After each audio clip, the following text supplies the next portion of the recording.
Hello everybody, Ben Woodruff here with another Falconry video. Today's video is one that many of you have requested recently, so thank you all for the suggestions. I always appreciate them, and that is comparing red-tailed hawks to ferruginous hawks. Before I address this topic, if you haven't, if you could hit subscribe, I very much appreciate that help to keep this channel up and going. Now, if you're new to Falconry, I've mentioned this before, there are different groups of birds of prey, different groups of raptors. There's falcons, peregrine falcon, very famous all around the world, lives almost everywhere. Then you've got your true hawks, which are the accipiters, like the northern goshawk. These mostly are forest dwellers, very short wings, long tail. And then you have the buteos, or the buzzards.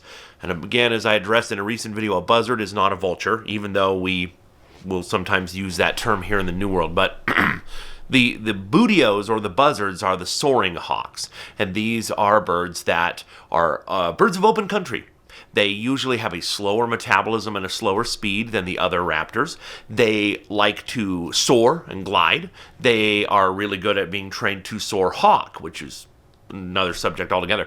But they are also perfectly content to conserve energy by sitting on a telephone pole or a tree or a rocky cliff and just looking around for something to hunt, which for many buteos is rodents. They can hunt a lot of prey, but rodents are primarily what many of them going after. Now, I gotta say something too, because increasingly this channel is having a more of a worldwide audience, and because of that, I'm having some great conversations, and I really appreciate your comments and thoughts, ideas, questions. I do my best to get to them, but one of the things, some of you have talked about some of the species you've flown in other countries. I'm in the United States, and one of them, for example, you've mentioned talking about hunting with a grasshopper buzzard, which is a cousin of red-tailed hawks and ferruginous hawks. And so because of that, I've been practicing falconry since I was a little kid. I've studied it my whole life, but as I've looked through these amazing books, and I've got some really awesome books of all the raptor species of the world, and a lot of them you just compare in your head to whatever you have locally. So, for example, the American kestrel. We have kestrels. They're prominently used in falconry here in the United States. And there's kestrel species of all different types around the world. And my dumb brain just assumed that they were all roughly the same size. These books that I have going into detail do describe the size, the dimension, the weights, but when you're looking at more interesting stuff like the habits, behavior, breeding habits, hunting, and the pictures and the paintings of these species, I had no clue that Eurasian kestrels were so much larger than American kestrels until I got my first captive bred Eurasian kestrel, and I'm like, this thing's huge. And it's the same thing with the buteos, with the buzzards. And so just as I've made a couple of buteo-based videos in recent weeks, I have been looking up through, based off your comments, some of these books and realizing just how broad the range is in size with buteos. Here in the United States, especially in the western United States, the buteo species we have are all fairly close in size. They're all, on the worldwide level, considered large. In the eastern United States and in the southern United States, we do have some smaller ones, like the broad-winged hawk, and of course the red-shouldered hawk is a little smaller. But I had no idea just how small some buzzards are. So when I'm sharing this video, I need to jump into this. I'm getting a little off topic here, but when I get into this, please understand, wherever you are, that the topics I'm talking about, these are both large birds. These are both very large buteos. When you get into buteos, these are kind of the top end size-wise. Now, there are some, depending on whose taxonomy you go with, like the black-chested buzzard eagle, is also called the Chilean blue eagle, is by most taxonomy is kind of considered to be a member of the buteo family or a branch off of it that is about the size of an eagle. So I'm not talking about that. I'm talking your standard buteos out there. Red-tailed hawks and ferruginous hawks are both large. But I want to compare these two, and I want to start with red-tailed hawks and then ferruginous hawks. I won't go super in-depth, but I want to talk about some of their attributes, some of their use in falconry, and then compare. Right? So for me, the red-tailed hawk, when I say buteo, when I say buzzard, that is what my head pictures. To me, the red-tailed hawk, the red-tailed buzzard, however you want to phrase it, is the perfect baseline buteo. All the attributes that we normally expect when we're talking about buteos. So they have a very large beak, very, very powerfully built, broad chest. Their feet are thick. The toes are comparatively short, but very thick. And the talons, especially on a 1-year bird or older, very thick, very long talons. An incredible crushing grip. The wings are long, they are broad, which means this direction they're big as well. The tail is comparatively long. Not ridiculously long like a goshawk, but comparatively long. All those attributes you have with the red-tailed hawk. And a Ferruginous hawk is very different. I'll get to them in a minute. So just remember, if you ever want to help anybody else learn about falconry or just birding, just learning about these species, if you are trying to have an example for what a buteo is, my opinion, the red-tailed hawk, flawless. There's nothing extreme about it other than as an adult its tail turns bright red in most subspecies, and that's kind of neat. But other than that, they're not like, oh, they're a buteo, but their wings are really overly long or overly skinny, or there's nothing extreme about a red-tailed hawk. So in falconry, they are adaptable, and this is why they're so successful. Red-tailed hawks have an incredibly diverse range. Deserts, mountains, prairies, you name it. Wetlands, you can find them just about everywhere because they are adaptable. They are the exact opposite of a specialist. They are generalists, and that makes them a very excellent choice in falconry. So for example, I'm in Utah, and in northern Utah, we have a lot of open country. And in between our mountain ranges, we have these vast valleys with sagebrush. And they're filled with jackrabbits and cottontail rabbits, which jackrabbits are very difficult quarry. They actually are. For gun hunters just go out and blamity blam, and they don't think of most gun hunters don't think of as much more as target practice, which is kind of sad. But in the wild, a jackrabbit is a fine-tuned precision animal meant to evade capture. Everything's going after a jackrabbit.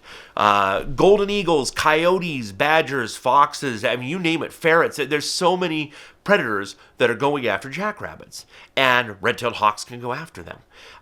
You trap a red-tailed hawk from the wild, and it's been sitting there, I've just been going after little mice and rats and voles and gophers. And then you're like, hey, here's this rabbit that weighs 2 or 3 times as much as you do.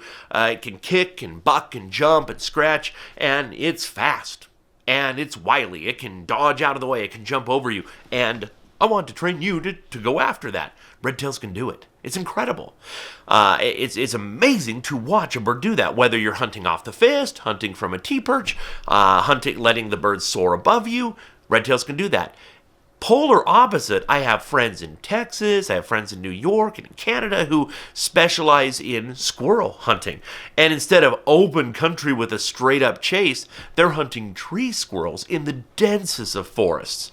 And the redtails are crashing through and going up, and it's an entirely different style of flight that redtails can do. So many people have done so many things. There's some amazing falconers in California who, in my opinion, have truly mastered soar hawking and ridge top hawking with red-tailed hawks. They've just perfected it to an art. If you go online, try looking up the road to Bakersfield and the road to Yuba City. Those should both be on YouTube. Check them out, and they've got breathtaking footage of the whole soar hawking technique. So redtails are versatile. They can do a lot, and they're fairly easy to train. Most of my red-tailed hawks, the basic training is done in 8 days to 11 days. It really can be that quick. Now, if you're a new falconer, of course, there's steps that maybe it's your first bird, and so, of course, that might take longer, but that's more of you learning that interaction, learning those cues and how to follow them. But for your average redtail, to a falconer, it's 8 days to a couple weeks, and they're basically all trained up. And you can just get better and better and better as you go after that, but the basics are all in there. Redtails are smart, they're adaptable, and they know a good thing. And so redtails, I love them. I think they're wonderful birds. I don't have too much negative to say about them as far as a falconry bird. They are not as fast as a goshawk or a Harris hawk or a It's certainly not as fast as a falcon, but that's okay. They are still incredibly fast. It's interesting, a lot of times when we look at wild birds, we see wild birds want to conserve energy. They don't want to expend energy. And anything they can do to sit around and be lazy is great. And that's why, for example, I was talking to somebody online earlier today about Cooper's hawks that were catching birds from his bird feeder. And one of the points I was thinking of is those little birds could eat seeds anywhere, but if they're all conglomerated in one spot, it's less work for the songbird. And same thing, a Cooper's hawk could be roaming around the forest trying to find birds to hunt, but if he knows every day there's going to be a ton of birds at this bird feeder, I just sit and wait. Same thing. So when you're looking at a wild red-tailed hawk, they're probably fat.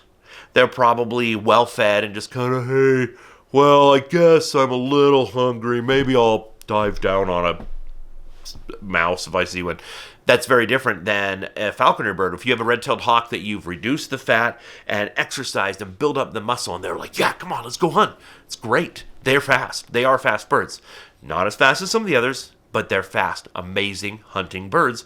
Fairly easy to train. One of the things you do have to watch out for, red tails, this is true of any bird, but I found it especially true with red tails. In the early stages of training, when you're training them to eat off the fist and then fly to the fist, you could have them become overly aggressive of your glove. And so it is important to not feed them too much or too often on your fist. Try to switch that as early as you can to the lure and to actual prey that you are hunting. Otherwise, you're going to have sticky footedness where they don't want to let go, which will eventually turn to aggression, where they land on your glove and they're eating the food and they're thinking that your glove is something they killed. And then you look up at them and they're like, oh, and they grab your face. So, but other than that, there's really no downside. They're adaptable, they're versatile. If you're getting into falconry, talk to the falconers in your area and see if they are a good choice. But again, fairly easy, fairly cut and dry, and extremely forgiving as well. Very, very forgiving birds if you train them right. Among the most forgiving of birds. Now, Ferruginous hawks. Ferruginous hawks are normally billed as North America's largest hawk, largest buteo, right? And they couldn't be, in my mind, more different than a red-tail. If everything about a red-tailed hawk is baseline, normal, nothing extreme, a Ferruginous hawk is the opposite. Everything about them is weird and is specialized. Red-tailed hawk, extreme generalist. Adapt or go extinct. Ferruginous hawk, extreme specialist. So Ferruginous hawks they're large, and I've done videos on them before. So as far as the build, first of all, the head. The head is way too big. Sometimes people nickname them frogs because they have a mouth that is so overly wide, a big old gape. And there is maybe I better not say his name because, again, I don't like to spotlight people by name if I haven't asked them ahead of time.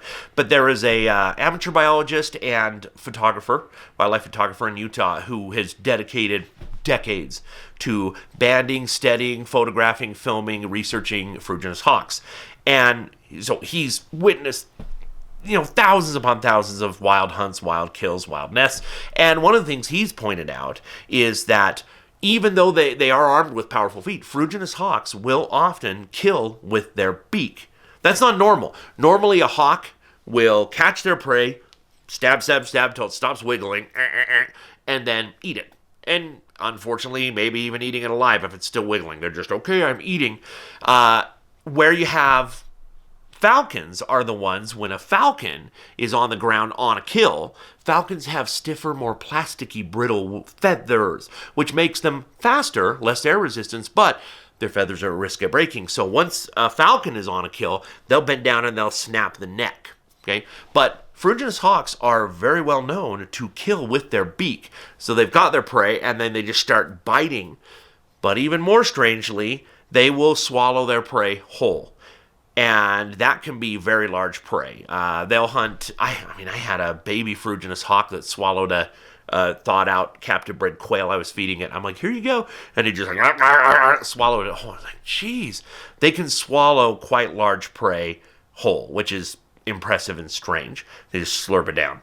In what they are normally hunting, well, hold on. Gotta go back to the build. Okay, so very large mouth, more forward set high eyes. The chest is insanely broad, and I had a chance doing a necropsy one time to see a skinned, dead Ferruginous hawk, and what I was amazed is these pectoral muscles here that then connect here where you have your keel bone, and these flight muscles, these are the muscles that pull a wing down, okay? And on a red-tailed hawk, those muscles are huge, but on a Ferruginous hawk, they extended way past the rib cage, and there was a big old gap behind. I had never known that because with feathers and skin, you can't tell. So the musculature to drive the wings themselves is infinitely more powerful on a Ferruginous hawk than on any other buteo in the United States. So they are powerful flyers. Now, not only that, their wings themselves are shaped very strange for a buteo. They do have long wings, but for their size, their wings are shorter and far narrower than other buteos. I have pointed out to people how a big female gyrfalcon and a Ferruginous hawk flapping both have a very similar shape to their wings. It's like, wait a minute, a buteo and a falcon? But it's, yeah, because, of course, gyrs are beefier than other falcons, and Ferruginous hawks are more falcon-like in their wings. So what this does with their flight is interesting. Yes, they can glide, they can soar, but not as easily. I mean, they do it fine, but you look at a red-tailed hawk and just be like, I'm just gliding forever. Ferruginous hawks do have to flap more often and then keep gliding. One of the things that does, we think of big wings as good for gliding or maybe forward motion, but one thing is that the longer those feathers are, you also have resistance in wind. And so because of that, Ferruginous hawks, both because of the oversized musculature for the flight muscles and the comparatively narrow, comparatively pointy wings for a buteo, they can slice into the wind. They can just charge into the wind. If you have an extremely strong wind that a redtail's like going back and forth, kind of tacking like a sailboat, trying to go into the wind, and a Ferruginous hawk just charges straight into it, which is good, just in general for hunting, right? But if you're hunting rabbits of any kind, rabbits are smart, and they know if it's windy, if I go into the wind, any flying predator is going to have a difficult time. Well, not a Ferruginous hawk. They're just like, I'm going to charge in anyways and go after you. So it's a consideration. The feet are comparatively undersized. The toes themselves are much shorter and comparatively skinny for a buteo. Odd. Don't know any advantage to that. Some people say, no, that's their feet size and they just happen to have a bigger chest and a bigger head. But really, they have comparatively small feet. But don't let that fool you. Just because their toes are shorter, smaller, they still have all the power you need to go after any normal prey you're going to go after them with. And their legs are booted. They have feathers going all the way down to the base of the toes, just like a golden eagle. That is a consideration as well, because when it comes to equipment, you have to be careful. You don't want an anklet that's going to cause abrasion on those feathers, because the skin underneath isn't scaly on the legs. It is a little ways, but then the rest of the way it isn't. That can cause damage to that softer skin. So you either have to have a softer leather, or you've seen in some of my videos where I have the fur-lined anklets that are fur-lined inside and out. That's okay. That works. The tail is actually, it's a long tail. It is not a robust, strong, overly flexible tail. For a buteo, they have, of all the buteos I've ever worked with, native and a few non-native species, they all have better, more resilient tails than a Ferruginous hawk. Ferruginous hawks are prone to bust up the tips of their tails, even in the wild. And one of the reasons why is their role is a prairie eagle. They will cohabitate the same lands that golden eagles are in. But that same biologist I was talking to, who's kind of considered the master of Ferruginous hawks, has told me that he went through valley by valley, little desert valleys, and was telling me that there are certain places where we have no eagles nesting in this valley or hunting in this valley, and you have tons of Ferruginous hawks. So they are the default pick up the slack. If there are no golden eagles in an area, the Ferruginous hawk is the reigning eagle of that area. They will hunt larger prey. They're one of the few birds that is not an eagle that will hunt jackrabbits in the wild. And they will even carry them, which is large. Now, that same biologist pointed out to me, and he showed me some amazing footage. He said, because of the weight distribution, even though a golden eagle is much larger than a Ferruginous hawk, infinitely larger, right? But because of how their weight is distributed and the shapes of their wings, he says he thinks it is easier for a Ferruginous hawk to carry a jackrabbit off than it is for a golden eagle. And maybe that's opinion, but he showed observations that he was pointing out videos. I'm like, well, yeah, that eagle's struggling. It's throwing off his weight and his lift, where that Ferruginous hawk can get up and do that easier. But they hunt a lot of prairie dogs. Many of them will find a prairie dog colony. Prairie dogs are giant rodents, smaller than a rabbit, but the next size we have besides rabbits, as far as our that kind of rodentia line. And they are willing to hunt the smaller prey that a red-tailed hawk or a Swainson's hawk or a rough-legged hawk would go after too. But they do like to go after, ground squirrels, prairie dogs, rabbits, some of these larger prey. But they will, both in the wild and when trained, go after birds, including ducks. They're one of the few buteos that you can consistently and successfully hunt ducks with, and that's pretty impressive. Especially canal ducks, you go up and canals going off the rise, they'll slam into them. They have, because they have the more robust musculature and the narrower wings, they can build up to speed a lot quicker. Now, some of the negative things about these birds. This is not a beginner's bird. In my opinion, this is the hardest buteo to train properly. So if you love this bird, you think they're great, and you're getting into falconry, and you're in an area where you could legally get one to start off with, don't. Get some regular buzzard first, a regular buteo like a red-tailed hawk or something like that to start with, because this is a bird that requires a lot of attention, a lot of troubleshooting. There's a lot of issues that they have. One of the problems is, because they're more of a prairie eagle, yeah, they will perch on a tree or a cliff or a telephone pole, but in the wild, they love to hunt from the ground. And a lot of the range they hunt with, maybe if you were on a prairie that's only that steep, they'll just be perching on the ground, looking over the valley. And it's not very steep, but they just stand and look up and are looking for food. That damages their tail too, which is kind of a pain. One of the things, again, I should plan these. If you're used to my channel, you know that I'll have a topic and I'll think about it, but it's mostly just me sitting down, sharing thoughts and experiences. I don't script these, and I know it shows. I'm sharing facts. But one of the problems is, on a video like this, I keep thinking, oh, I should have asked this person ahead of time if I could mention him, or this person. But there's an incredible female falconer in Utah that I have the utmost respect for, who one of her favorites is to specialize in Ferruginous hawks. And one of the techniques she has used is she's trying to combat the problem that Ferruginous hawks love to jump off your fist and hunt from the ground. You're like, you were in sagebrush country. You need to be at least up here. And so she has trained them to make loops and come back, even without a reward. So she'll be walking along on her fist or with a little T-perch, and they'll go off and they'll make a little scan. They're flying 5 to 8 feet above the ground, and they'll land back on her fist. Keep going. Circle around, keep going. Circle around, keep going. Because some Ferruginous hawks, just because they're so anxious to go to the ground, they bait a lot, which is when a hawk jumps and gets back up, and they're like, well, wait, I want to go hunt from the ground. It's like, you're in an advantageous position here. All the training techniques, all the hunting styles that are done with a red-tailed hawk, in theory, you can do with a Ferruginous hawk. You can definitely soar hawk him.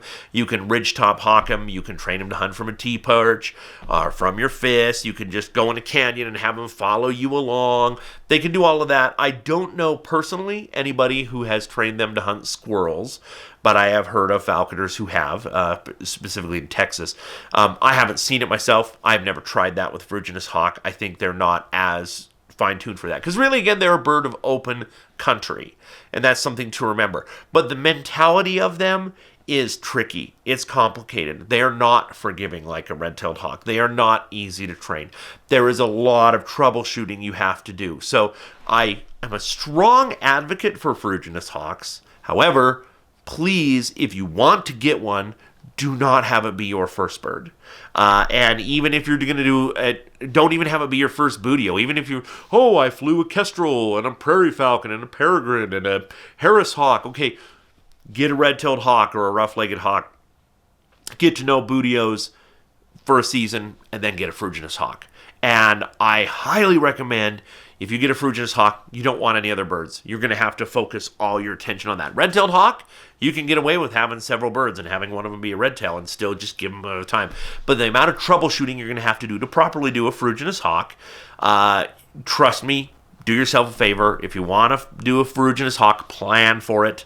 And when you do it, do it right and just focus on them. Now, one thing too, I highly recommend anybody who is intending to ever fly a golden eagle to get a Ferruginous hawk.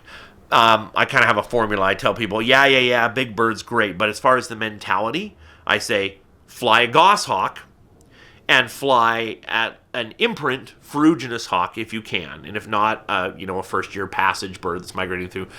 Those are, in my opinion, the two best birds to train a person to work with any golden eagle or any Aquila eagle. Not because of the size. Anybody can learn size. You can learn managing a large animal. I don't care about that. But a goshawk and a Ferruginous hawk, again, this is my opinion. I know other people have different experiences. Listen to them as well and gain their knowledge as well. But my personal experience, the best help I got before I ever trained eagles was to learn flying goshawks and Ferruginous hawks. Red-tailed hawks didn't teach me hardly anything other than just basic handling, which you can learn from any bird. So, a couple of thoughts there. I hope it's interesting to have kind of compared these two species. I love them both. I advocate them both. And they both have their place in falconry. Also, Ferruginous hawks are not adaptable in the wild, so their numbers are kind of down. So in other countries as well as here in the United States, we are trying to encourage people who do raptor propagation to please, can you breed them in captivity, because they are much more sensitive species to pesticides, changes in the wild, loss of habitat. They can't adapt like a red-tailed hawk can. And so it's important that we have a lot of these in captive breeding programs should the wild population ever crash like the peregrines did, that we have a stock that can be bred and released back into the wild. So I hope this video was useful, interesting. Let me know any thoughts or comments you have about these species, and I'll answer the best I can as quickly as I can. Let me know what other video topics you would like me to go over, and as always, happy hawking.